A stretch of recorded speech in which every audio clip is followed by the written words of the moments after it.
Alicia é diplomada en Biblioteconomía e Documentación pola Universidade de Salamanca, licenciada en Documentación pola Universidade Politécnica de Valencia e máster en Contidos e Aspectos Legais na Sociedade da Información. Comezou fai 2 anos un camiño de traballo independente e autónomo como consultora para servizos de acceso á información e á cultura, pero traballou máis de 15 anos nunha consultora tecnolóxica como responsable da área de servicios documentais. Ten traballado en proxectos relacionados con bibliotecas digitais, con digitalización, integración de sistemas de xestión de bibliotecas, xestión documental, de arquivos e repositorios.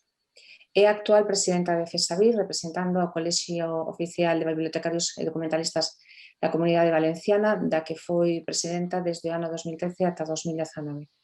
Ademais, é vocal do Consello de Cooperación Bibliotecaria e coordinou o Grupo de Traballo de Bibliotecas e a Sena 2030 e vocal do Consello de Desenvolvemento Sustentable.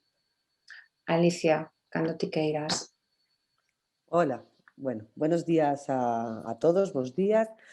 La verdad es que yo, como igual que Rosa, voy a agradecer, ¿no? En primer lugar, que hayáis contado conmigo para estas jornadas, para estar con vosotros. Y es que ya también os lo comentaba antes, ¿no? Para mí, siempre que he ido a Galicia, siempre que he estado en Galicia, y para mí hoy es como si lo estuviera, esto vamos a, a pensar, ¿no? Que realmente estoy ahí compartiendo con vosotras, tanto en lo profesional como en lo personal. Me he sentido muy bien tratada, muy acogida y también apreciada, ¿no? Así que también voy a hacer como en los programas de la tele, voy a aprovechar para saludar, porque no sé, hay mucha gente conectada, pero no sé si pues, tanto a los colegas con los que he trabajado y con las que he trabajado o he coincidido, que están o no están, pues aprovecho también para mandarles un saludo.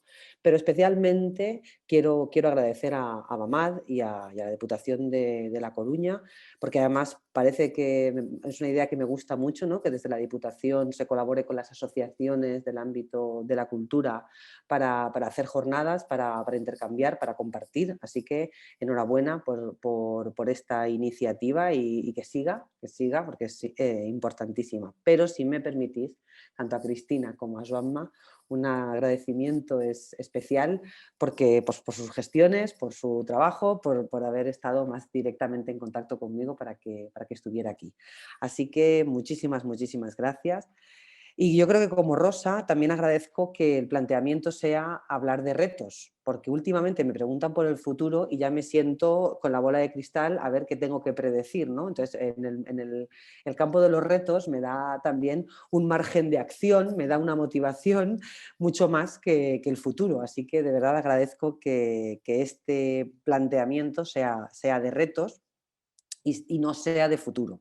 Así que, porque el futuro, pues no sé, lo que tenemos que es fortalecernos, mejorar, evolucionar, adaptar, para estar preparados y preparadas para lo que venga, ¿no? Así que creo que es muchísimo más interesante hablar de retos.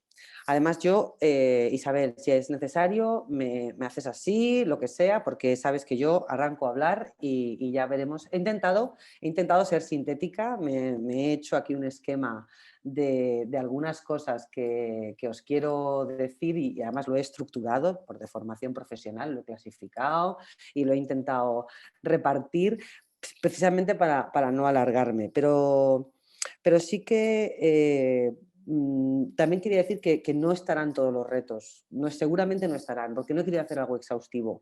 He hecho pues, también un poco como Rosa, ¿no? Es decir, bueno, en todo el marco profesional en el que estoy trabajando pues desde siempre, pero más focalizada a lo mejor en los últimos años, cuáles serían estos retos y cuál es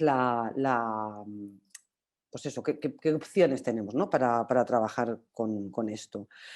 Aquí la idea principal de lo que quiero transmitir es que tenemos que seguir siendo profesionales y expertos en el tratamiento y en la gestión de la información para garantizar un acceso significativo e igualitario a la misma. Y con esto casi que ya acabaría, ¿no? Es decir, esto es lo que tenemos que ser y seguir siendo estos profesionales y expertos en este ámbito. Pero, como también ya les decía a los compañeros de la organización, últimamente me ha dado un poco por la filosofía y estoy un poco dando, ¿no?, vueltas a todo esto y reflexionando mucho sobre, pues, sobre los distintos ámbitos. Entonces yo creo que los retos de los que yo os voy a hablar se mueven en tres ámbitos distintos. Ya os digo que, pues eso, como bibliotecaria tengo que clasificarlo todo y meterlo todo en su espacio, ¿no? Pero yo creo que podemos hablar tanto de retos teóricos como de retos de ejercicio y de técnica, que son muchos de los que ha hablado Rosa, y también retos como colectivo profesional. Entonces, si me dejáis, voy a ir intentando un poco desgranar algunos retos en estos tres ámbitos principalmente. Si, por favor, también cualquier pregunta, cualquier aclaración, pues por el chat o a Isabel o a mí y y lo intento explicar. Bien, con la primera, en esta parte de retos teóricos, voy a ser un poco así ya, de arrancar, voy a soltar una primera perla, ¿no? Pero la reflexión de Rosa me sirve absolutamente de ejemplo para esta idea fundamental que quiero transmitir. La frase la puedo decir de muchas maneras. Voy a utilizar la más políticamente correcta, ¿no? Pero yo creo que el marco teórico bibliotecario requiere una actualización. O sea, así, así, como suena. En el caso de los archivos lo acabamos de ver. No os voy a decir, no os voy a decir más, ¿no? Es decir, esa parte de reflexionar, ¿no? ¿Cuál es el marco teórico? Porque sí, hemos ido introduciendo técnicas, metodologías, como estaba diciendo Rosa, ¿no? Estándares, modelos nuevos, hemos ido, pero muy desde el punto de de la técnica, ¿no?, por decirlo así. Luego entraré. Yo creo que el reto está realmente en abrir la mirada, ¿no?, y reflexionar sobre nuestra relación con los nuevos objetos informativos, con la interacción con con otras profesiones o perfiles, ¿no? Y hemos ido trabajando, ¿no?, por decirlo así, pero no hemos teorizado sobre ello, ¿no? Y ya os digo que últimamente me estaba poniendo yo muy filosófica en este ámbito, ¿no? Os voy a poner un ejemplo, ¿no? Porque sí que hay alguna... Y voy a coger una frase de Tomás Saorín que dice que es el campo de la información tan transversal que se nos ha vuelto invisible, ¿no? A mí esta frase me parece muy interesante para reflexionarla. Y como ejemplo de esto que os digo del marco teórico, os voy a compartir en la pantalla un ejemplo. Fesavid, estáis viendo una pantalla de las eSchools con un libro que se llama The Discipline of Organizing, ¿sí?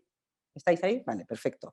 Es lo que os quería compartir. Bueno, pues os quería contar que de este libro vamos a Fesavid, con la colaboración de la Cátedra de Transparencia de la Universidad Politécnica de Valencia y con el impulso y el trabajo también de Tomás Saorín, porque ha estado trabajando activamente en la reformulación del grado en Murcia, pues vamos a hacer una traducción parcial. De momento tenemos unos capítulos traducidos y los vamos a presentar, ¿no? Pero es una es un marco, es un nuevo marco teórico, es una nueva forma de mirar, ¿no?, nuestra profesión, tanto en la teoría como en la práctica de la organización de los conceptos y métodos de la información, ¿no?, tanto de la organización como de la recuperación de la información, ¿no? Sobre todo, es verdad que sobre todo se centra en objetos digitales, pero es que es verdad también que en la realidad tradicional de los servicios nos estamos olvidando, ¿no?, muchas veces de que muchas de las respuestas a las necesidades informativas de nuestros usuarios están en este formato y a lo mejor no tanto en el tradicional. Por eso os digo que aquí un poco la primera reflexión o el primer reto que quería compartir con vosotros es esto, ¿no? Es esta parte del marco teórico, ¿no? De volver a contextualizar y a pensar realmente cuál es el foco de la profesión. Las eSchools, no sé si sabéis lo que es la red internacional de escuelas de Information Science, ¿no? La línea de de biblioteconomía y documentación en sus derivadas y sus nombres de grados y titulaciones. Bien, pero no solo es la parte de la parte teórica, ¿no? Más teórica, más dura, más de marco, ¿no? Es también el espacio de la reflexión. En los últimos años ha descendido muchísimo, muchísimo los estudios o los trabajos serios, y cuando digo serios, pues me refiero a pues, científicos o rigurosos, ¿no? O publicaciones, ¿no? En el ámbito de bibliotecas. Y ya no en los canales formales de las ediciones, sino también en el ámbito de la autopublicación o la autoedición. No quiero desmejorar tampoco aquí el contenido reflexivo que aportan con la cantidad de generación de contenidos en muchísimos blogs, muchísimos compañeros, pero me refiero, quiero hacer esa diferencia, ¿no? Con esos estudios rigurosos, ¿no? Últimamente están llegando a mis manos un montón de trabajos de profesionales que dicen, es que no sé qué hacer con esto. Y esto es importantísimo, es decir, es que necesitamos ese tipo de trabajos y estudios. Por ejemplo, un ejemplo son las revistas. ¿Cuántas revistas había y hay ahora mismo?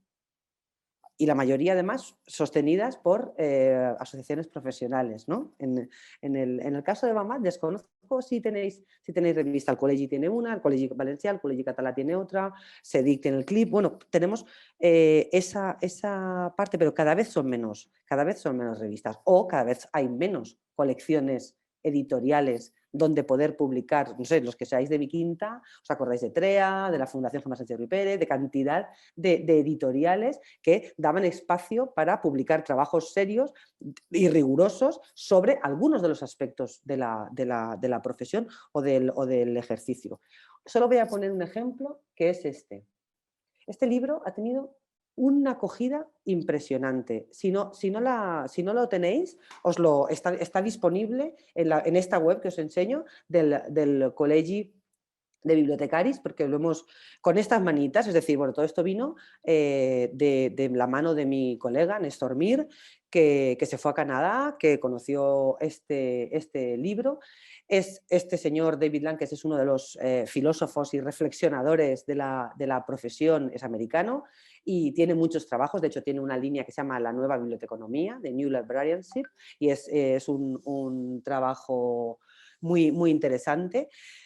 Pero ya te os digo, con estas manitas y presupuesto del Col·legi hicimos esta traducción tanto al valenciano como al castellano, que está disponible en esta web. Y no es solo que ese libro dice muchas y habla de muchos retos de las bibliotecas, ¿no? Pues también lo quería traer aquí, sino y dice muchas cosas muy interesantes. Es que yo creo que también ha tenido tantísima acogida y tan buena acogida porque no había otro. No hay otros. O sea, en lengua castellana es que no hay otros. Últimamente no se están produciendo materiales como esto. Otro ejemplo que os pongo es este otro.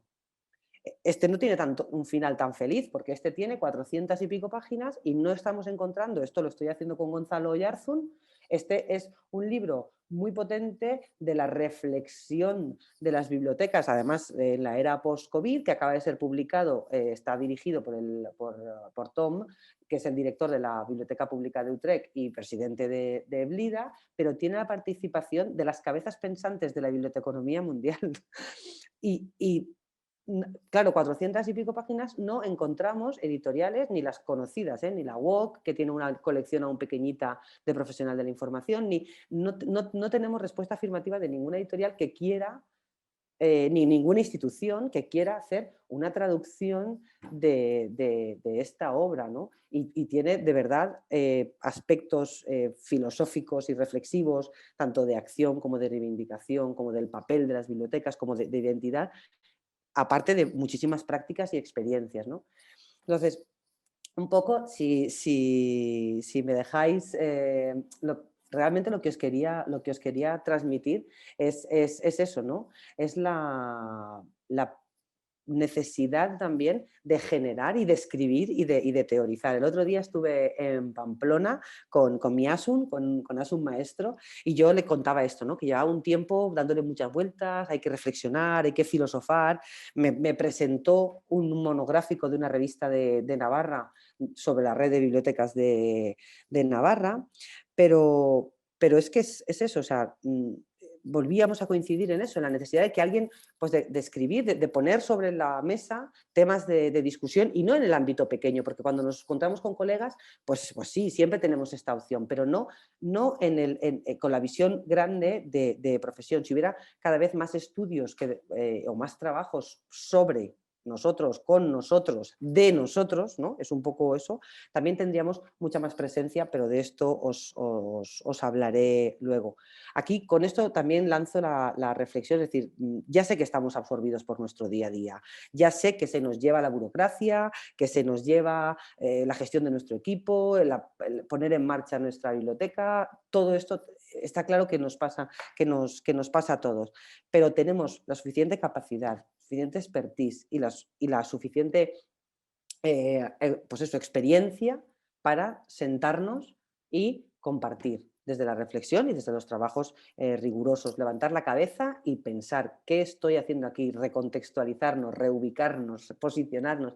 Es, para mí, de verdad, o sea, os transmito esto como un reto, porque al final, cuando vamos a estudiar sobre, los manuales son los mismos que cuando estudiaba yo en el año 90, 95.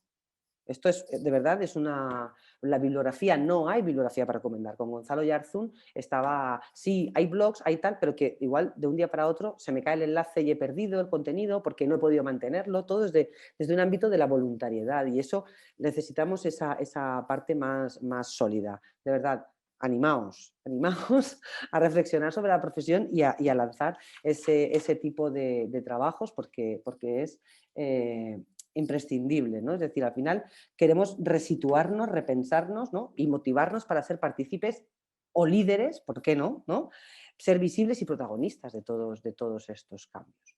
Bien, yo quiero ser rápida, entonces me voy a pasar a los retos técnicos. Aquí, bueno, podría coger la analogía de lo de Rosa y empezar a profundizar, pero voy a volver a lo que os decía al principio, o sea, garantizar acceso significativo a la información, a la cultura y al conocimiento. Así es precioso, pero si empezamos a abrir, veis cómo hay cantidad de raíces y cantidad de aspectos en los que podríamos detenernos o podríamos profundizar. Realmente lo que quiero compartir aquí es que todos los servicios que dirigimos, ¿no? o en los que trabajamos, tienen que hacer un esfuerzo muy importante por esa significación del acceso. No se vale con decir, tengo la puerta abierta, la biblioteca está abierta. Eso no es focalizarnos en el acceso. Es lo mismo que en las habilidades. Creo que son las dos cuestiones fundamentales en las que de verdad van a constituir y constituyen un reto de futuro en el ejercicio técnico, ¿no? En el día a día del trabajo de cada uno de ellos. Y esto, compañeros y compañeras, exige profesionalización, formación continua y una necesidad de contextualización de nuestros servicios tradicionales en las nuevas necesidades, ¿no? Voy a poner algún ejemplo, ¿no? Pero voy a lanzar otra pregunta bomba. ¿Son de verdad nuestros productos documentales una puerta de acceso a la información, a la lectura, para todas y para todos, en un contexto digital, en un contexto táctil, en un contexto de reconocimiento de voz o de inteligencia artificial? No sé, ¿eh? sé que es una pregunta bomba, ¿no? Pero bueno, para no irme un poco así, hace muchos años, cuando empezamos el trabajo de Agenda 2030, en una de las charlas en las que di, el profesor Alfonso López Yepes me escribió, porque me escuchó, y me escribió reflexionando, él es experto en la parte de documentación audiovisual, y me decía y últimamente me he acordado mucho de esta conversación, me decía que necesitábamos considerar los medios audiovisuales dentro de nuestra tarea también, ¿no? De producción, para garantizar ese acceso, ¿no? Y ahora en pandemia, no sé, esta conversación la tuvimos ahora como, no sé, 2, 3 años, y ahora en pandemia parece que nos hemos dado cuenta que grabando lo que hacemos podemos, de verdad, amplificar esas funciones de acceso, ¿no? No sé, esta cuestión es, podríamos haber dicho, yo tengo el catálogo, ya les voy a mandar, ¿no? Entonces, pero no, es verdad que hemos visto que otro tipo de productos amplifican el acceso. En la estrategia y sobre todo, una cuestión importantísima, democratizan el acceso, ¿no? Que esto es otra de las cuestiones. No quiero entrar mucho aquí porque si no me podría estar hasta mañana, pero también vamos a pensar, he dicho acceso, y este era un ejemplo solo, el que os decía, pero también he dicho habilidades, ¿no?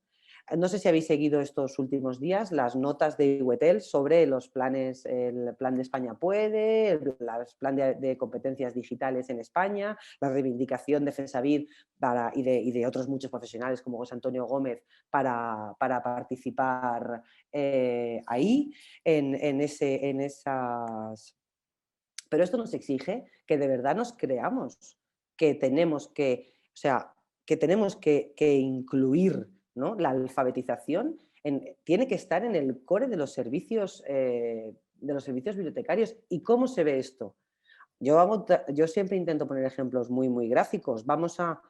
Porque claro, la alfabetización en la que nos hemos movido es la formación de usuarios, la formación en el uso y manejo igual las universitarias han profundizado un poco más en lo que es la explotación y el uso de la información, pero nosotros, las públicas, muchas veces nos hemos quedado en eso, ¿no? En el saber manejar el catálogo, saber pues, hacer el curso de formación de usuarios, cuando realmente las habilidades para el uso de la información tienen un ámbito muchísimo más grande, y yo eso no lo veo reflejado en los presupuestos de las bibliotecas. Me vais a perdonar que sea tan bruta. Si miramos lo que va para adquisiciones y lo que va para actividades, y en actividades va todo el saco, la formación, la alfabetización, la cultura, la gestión cultural, todo eso va, miramos la diferencia. Nosotros mismos tenemos que también no solo formarnos y prepararnos todos para ayudar a la ciudadanía verdaderamente en el uso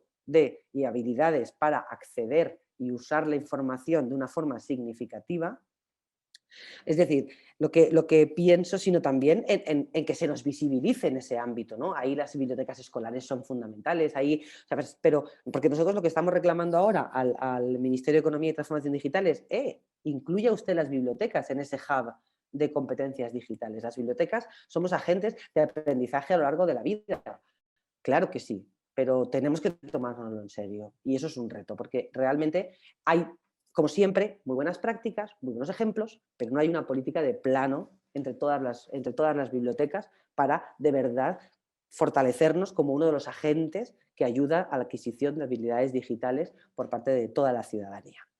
Bien, y algunos retos técnicos que últimamente también ando muy metida y que ya no tienen tanto que ver con la significación del acceso, sino más con la mutación, que de verdad vuelvo a decirlo, me encantó la parte de ayer, el título de mutación, porque esto que propongo también es una mutación, es decir, siempre tenemos la cuestión de mi biblioteca, a mí lo de mi biblioteca, mi espacio, mis competencias, mi titularidad, ¿no? Esto es algo que en los servicios tradicionales pues tiene sentido, ¿no?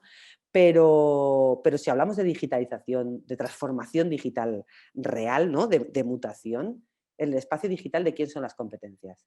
¿Quién tiene la titularidad? Es un espacio magnífico para la cooperación y para la colaboración entre los servicios bibliotecarios, y nos da un margen para ofrecer servicios muy, muy potentes, ¿no? Y realmente muy, muy diferentes de los que hacemos. Os cuento, por ejemplo, uno, ¿no? Que ando rondando en mi cabeza un tiempo ya.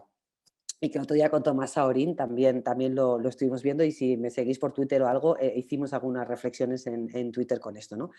Yo digo, o les digo, como ser la biblioteca transparente, ¿no? Diréis, bueno, pues biblioteca y transparente no se casa. Bueno, pues yo creo que sí se casa, ¿no?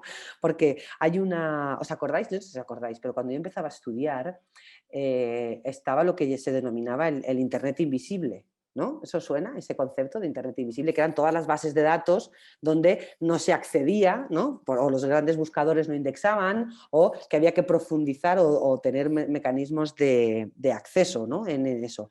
Bueno, pues con esta nueva idea, o sea, con esa misma idea del invisible, yo me quedo con la metáfora transparente, ¿no? No quiero ser invisible, quiero ser transparente, o sea, quiero estar, pero no quiero que se me vea. ¿Y por qué digo esto? Pues mira, porque si me repaso los blogs, las sedes web de las bibliotecas, la cantidad de espacios de intercambio o de trabajo, empiezo a encontrar una cantidad de trabajo súper profesional, súper experto, con unas garantías de objetividad, de autoría, de calidad, ¿no? Y me refiero, por ejemplo, a la mediación lectora, ¿no? Que es como algo que estamos tan acostumbrados a hacer cara a cara, ¿no? De nosotros hacia ese usuario o hacia ese... Y entonces hacemos guías de lectura o hacemos unas selecciones bibliográficas o hacemos muchísimas cosas, pero realmente lo que hacemos es generar mensaje, no generamos datos. Entonces, en el nuevo mundo digital, porque hacemos PDFs preciosos y unas guías estupendas, pero eso no son datos. Y en el mundo digital eso es invisible. Eso es con esa idea de lo antiguo, ¿no? Porque no facilitamos ni su reutilización, ni su explotación.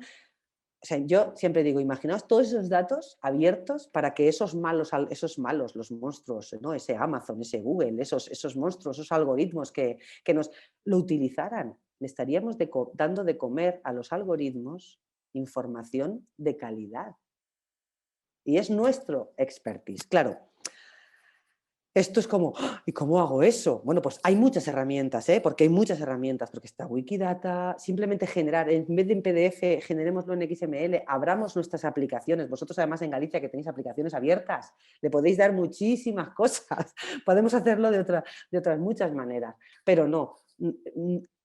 Realmente creo que el reto está en ver de verdad que tenemos una capacidad técnica y una capacidad de datos para estar ahí.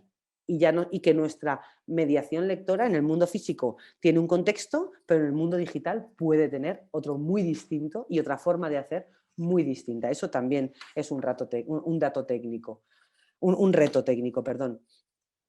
El último dato técnico, y como ayer ya estuve intercambiando con Eugenio en el chat, son los datos. O sea, todo lo que producimos, o sea, el ejemplo de la mediación o de explotar datos iba más hacia eso, hacia garantizar el acceso, hacia mediar, hacia facilitar que la información en la red sea de calidad, que sea buena, ¿no? Esa sería un poco, pero de este reto también es un poco datos para saber lo que estamos haciendo, para saber quién nos usa, para saber quiénes somos, para hacer nuestra gestión. Y ayer con Eugenio intercambiaba algún mensaje desde su publicación, o sea, su presentación, que me pareció también muy, muy clara, ¿no? Pero es que los datos sirven para muchas más cosas. Y aquí también os voy a compartir un artículo, está en valenciano, ya me perdonaréis, pero bueno, si hace falta que os lo traduzca, yo os lo traduzco. Se publicó ayer, es un artículo que publiqué en la revista del Col·legi, de mi col·legi, que es datos, imagen y mensaje sobre las bibliotecas. Y aquí reflexiono sobre cómo hacemos la foto, de dónde sacamos la foto, para qué queremos la foto, ¿no? Pero yo me quedaría con esto, ¿no? No solo para la gestión de servicios, sino también para esa advocacy y para ese impacto de los servicios. Ay, no estoy compartiendo. Yo pensaba que había compartido, pero bueno, pues ya no. A ver. Pensaba que estaba compartiendo y estaba mirando todo el rato mi pantalla y no había compartido, ¿vale? Es este artículo en Simile. Luego os pasaré todos los enlaces que os he puesto para que los tengáis. Pero en realidad ese es otro reto, porque es otro reto a todos los niveles, a nivel de seleccionar las herramientas con las que trabajamos, interoperar con las herramientas con las que trabajamos, registrar datos, o sea, es el día a día de verdad de nuestro trabajo y por eso lo incluyo en los datos técnicos. Hemos de cambiar esa visión, ¿no? Todo lo que es, o sea, están haciendo cantidad de inversiones en Smart Cities, en gestión de datos brutales y nosotros no sabemos ni cuánta gente hay en la biblioteca y a qué horas. Google lo sabe y nosotros no. Bueno, pero en fin, un poco este es el artículo, va un poco en esa línea. Os lo paso el enlace. Bien, y ya para acabar, porque ya me he pasado más de lo que tengo que pasarme, están los retos como colectivo. Y la verdad es que los retos como colectivo es que la primera es que como sector tenemos que ir juntos. Así, tenemos que trabajar todos y todas en la misma dirección. O sea, y esto sí que es prácticamente, esta parte de retos sí que es prácticamente toda mi experiencia, tanto en el colegio como en FESAVID, ¿no? Aquí sí que no hay mucha reflexión, aquí hay mucha acción, ¿no? Y mucha reivindicación. Al final, lo que necesitamos es tener esa identidad, pero identidad para que se nos reconozca. Porque nosotros ya nos miramos el ombligo, nosotros ya sabemos quiénes somos, ya sabemos lo que hacemos, pero necesitamos también que se nos reconozca. En este ámbito, FESAVID se lo está tomando muy, muy en serio, ¿no? En esta parte de profesionalización de los servicios, ¿no? Porque no es solo, o sea, es que todo es el pez que se muerde la cola. Como no se nos identifica como sector, cuesta mucho que se identifique la necesidad de profesionalizar. Bueno, yo cuando ayer dijo, no me recuerdo su nombre, lo de que todos son A2 y A1 en el archivo de Diputación de A Coruña, dije, Dios, qué maravilla, o sea, qué maravilla, o sea, es que es todo ese pez que se muerde la cola, se nos tiene que identificar, tenemos que tener una identidad de sector, se nos tiene que reconocer y eso nos ayuda a exigir la profesionalización. Y eso es como ese pescado, ¿no? Bien, en este punto os quiero contar algunas cosas que sí que me gustaría que supierais. La primera es que en el año 2020, es verdad que motivados por la pandemia, ¿no? Y por toda la situación como había quedado, hicimos el primer foro de reflexión que quisimos hacer ¿cómo os digo? Una sentada con 15 personas, porque tampoco queríamos que fuera muy amplio, ¿no? Pero que estuviera representado todo el sector GLAM, ¿no? Bibliotecas, archivos y museos. Es la primera vez que los subdirectores estatales, o sea, su directora de archivos, su directora de bibliotecas y su dirección de museos estatales se sentaban junto con asociaciones profesionales, para hablar de tres temas. Tres temas. En este caso pusimos esta parte de transformación digital, la parte del sector privado y la parte de la necesidad de apostar por estos servicios para la reducción de brechas, ¿no? Pues queremos consolidar esto, queremos consolidarlo, queremos consolidar cada año, queremos sentarnos a hablar y a pensar que de esas reflexiones después FESAVID coge acciones, ¿no? Pero es súper importante y eso también nos hace identidad. Es decir, de verdad, la primera vez que se sentaban juntos tres subdirecciones del mismo ministerio. No digo más. Esto es importantísimo. Y por otro lado, y ahí Suanma seguramente os podrá contar también mucho, llevan 2 años trabajando en el grupo de defensa, pero este año va a ver la luz el Observatorio de Defensa de la Profesión, ¿no? Y aquí es un poco todo, saber qué está pasando, qué pasa con las convocatorias, qué estamos haciendo en otras asociaciones o colegios para pues los recursos, para pues todo lo que es la colaboración de las asociaciones en el ámbito de la reivindicación profesional. Tenemos un primer informe ya del estado de la regulación de la profesión y qué es lo que se puede, hacia dónde se puede tirar, ¿no? Vamos a presentar también un estudio de cómo está en el sector privado, porque en el público está oculto, pero en el privado está ocultísimo. Entonces, tenemos que sacar también esa parte, ¿no? E incluso dentro de este grupo en 2021, bueno, en 2020 ya empezamos, pero en 2021 hay una apuesta, se ha creado una comisión específica para trabajar sobre todo lo que es convenios colectivos en el sector privado para el ejercicio de la profesión. Y todo esto exige una identidad como sector. Los sindicatos nos tienen que ver como sector, las administraciones nos tienen que ver como sector. Es decir, esto, y si queréis hablamos cuando presentemos este proyecto y este observatorio ya en abierto, pues hablaremos más, pero es importantísimo. Claro, ¿esto cómo lo hacemos? Ahora sí que voy a compartir la pantalla. ¿Esto cómo lo hacemos? Pues esto lo hacemos, y no lo digo yo para que no me digáis, y no me lo digo yo para que no me digáis que vengo a vender mi libro. Ah, se me va a actualizar el Twitter, no me fastidies que he perdido el tweet. Ah, no, vale, ya está aquí.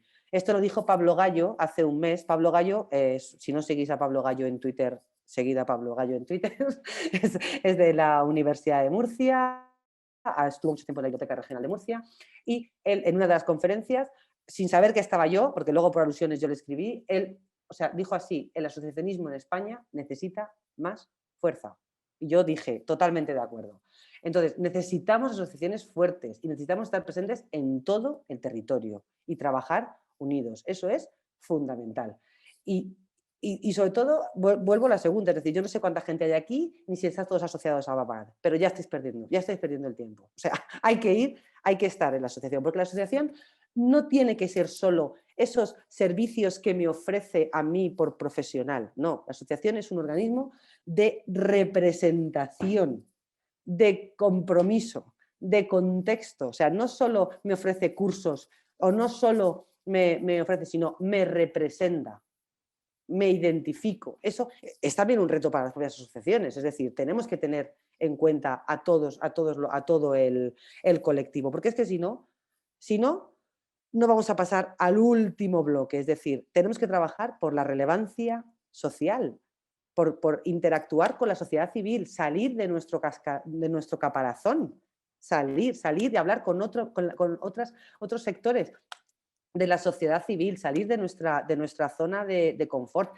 de la influencia política. Eso que siempre decimos, es que no tenemos influencia política, ¿no? Pues o tenemos asociaciones o aquí y nos movemos en otros ámbitos o, lo siento mucho, esto no lo vamos a conseguir de uno en uno. De uno en uno no se va a conseguir. Es dificilísimo. Yo estoy en el Consejo de Desarrollo Sostenible y soy la única vocal de una entidad cultural. Ya no, ya no de información, no cultural. Estamos los sindicatos, la CRUE, todas las plataformas del tercer sector y yo. A veces estoy perdida, no, perdidísima. Pero estamos trabajando, que se publicará ahora, aprobará a finales de mes el Consejo de Ministros, en las directrices para España, para el desarrollo sostenible de España. En general, no solo para, claro, que ahí tener una capacidad de dejar un reto que sea este que he empezado con mi conferencia, acceso significativo a la información, a la cultura y al conocimiento para el desarrollo individual y comunitario.